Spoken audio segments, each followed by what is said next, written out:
Today I'll be talking about my findings this quarter while exploring self-regulation in CS1. To give a quick overview of what I'll be talking about today, I'm going to first start by going over what I did this quarter and what I found, reasons why we should be exploring CS1,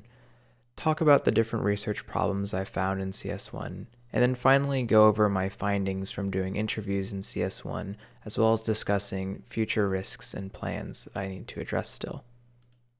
To quickly go over what I did this quarter, I first began by ideating initial project ideas, mostly surrounding supporting novice web developers. The ideas I had were for things such as tools for helping students manage their strategies while working on a web development project, or tools that attempt to detect when students are having poor mindsets for their projects. Next, I decided since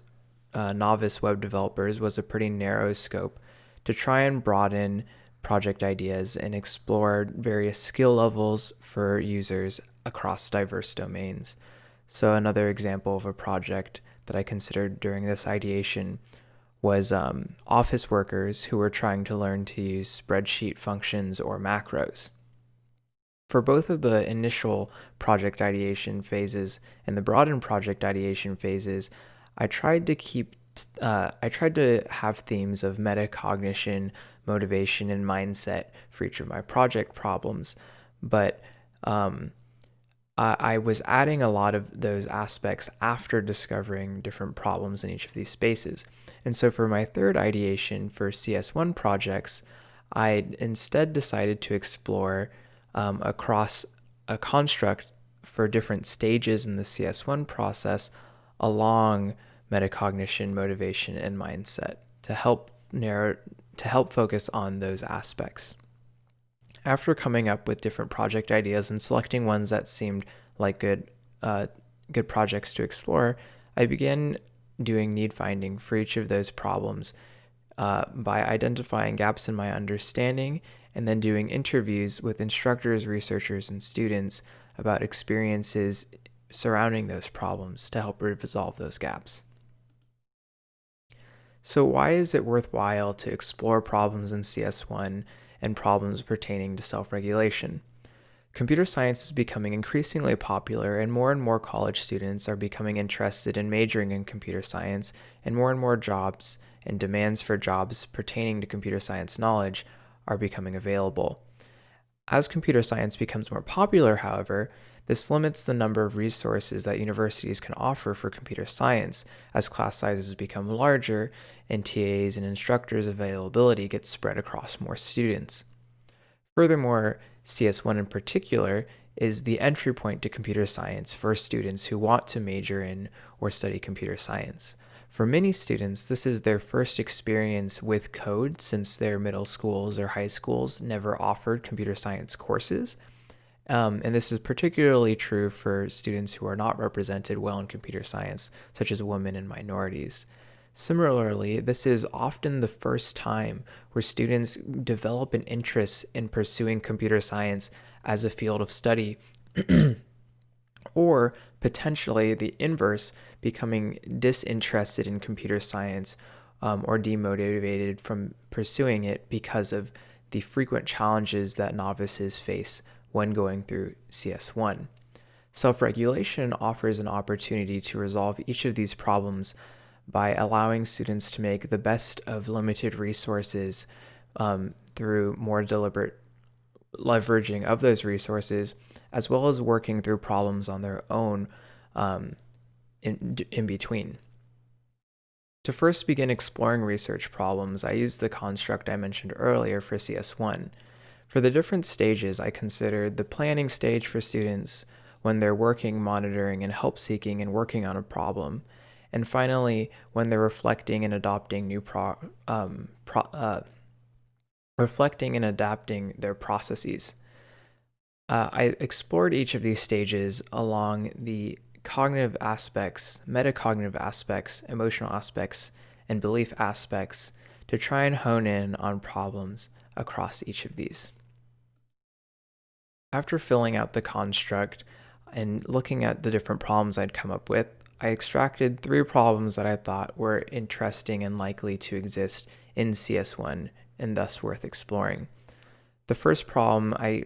was interested in is how students work through assignments on their own, particularly when debugging, and how they respond emotionally and react to things like compiler errors or incorrect outputs, and what their beliefs about those errors are. Next, I wanted to explore the stage of when a student is working in between assignments and planning what they're going to do for a future assignment and reflecting on how their process went for a past assignment, considering the metacognitive skills that a student would need to effectively improve their practice and process for an assignment. Finally, I was interested in the stage of help seeking during an assignment when a student encounters a problem, particularly during office hours. Here, I'm thinking about the metacognitive skills a student needs to effectively ask for help during help seeking. For each of the problems, I explored different stages and scenarios related to the problem, along the moments that occur during each stage, the emotions students might feel, the reactions they might have during each stage, and the implications of them. For debugging, I considered when a student is working on an assignment and they encounter an error in a more half-hour to 1-hour time span. For working on an assignment throughout the quarter, I considered scenarios that spanned more of a 1 to 2 week time period when a student has completed an assignment, has gone through the process of submitting it, and is now considering how they're going to start their next assignment. And then finally, for help seeking during office hours, I thought about when a student encounters a problem and then decides to resolve that problem by asking a TA for help. For each of the journey maps, I was able to identify gaps in my understanding where I may have been making assumptions about how students felt or behaved about things, or was missing details about the problem. To resolve these, I mapped my gaps in understanding to potential interview questions for stakeholders and developed interview guides for TAs, researchers, and students. I used these interview guides to conduct 7 interviews with 2 researchers, 4 TAs, and 1 student. And in each interview, I took 1 to 2 of the scenarios from my problem statements and had the interviewees discuss their experiences and understanding of each of these problems. After conducting my interviews and summarizing my findings, I was able to learn several things about each of the problems. For reactions to errors and outputs during debugging, some of my key findings were that students will often ignore error messages entirely, not reading the content of the messages. Students would also often get error messages, but not make active attempts to resolve them, instead, quote-unquote, staring at error messages, and also that students would get frustrated by error messages and sometimes feel helpless interpreting error messages as an assessment of their understanding rather than information about their code. During planning and reflecting on the assignment process, many TAs reported that students jump straight into code without actually making plans for how they're going to approach the code or the assignment, and furthermore that after completing assignments, students seldom reflected on the process for the assignment and instead moved on to their next work that they had to do.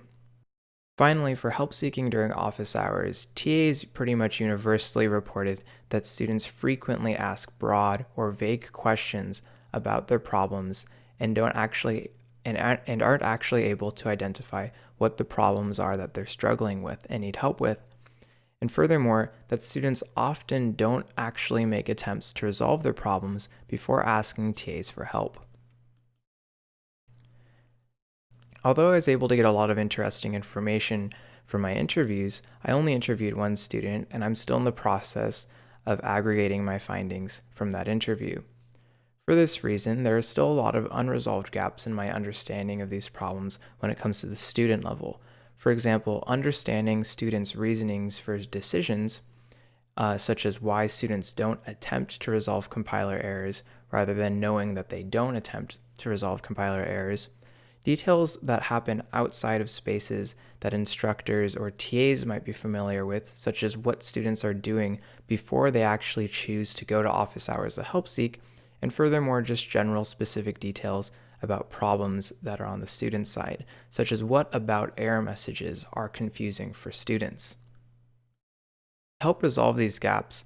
I'm going to conduct more interviews during the fall with students to get more at the whys and whats for each of these problems. Furthermore, I'm going to design and test rough prototypes that explore potential solutions to problems and also allow me to test my assumptions that are baked into how I'm forming problems.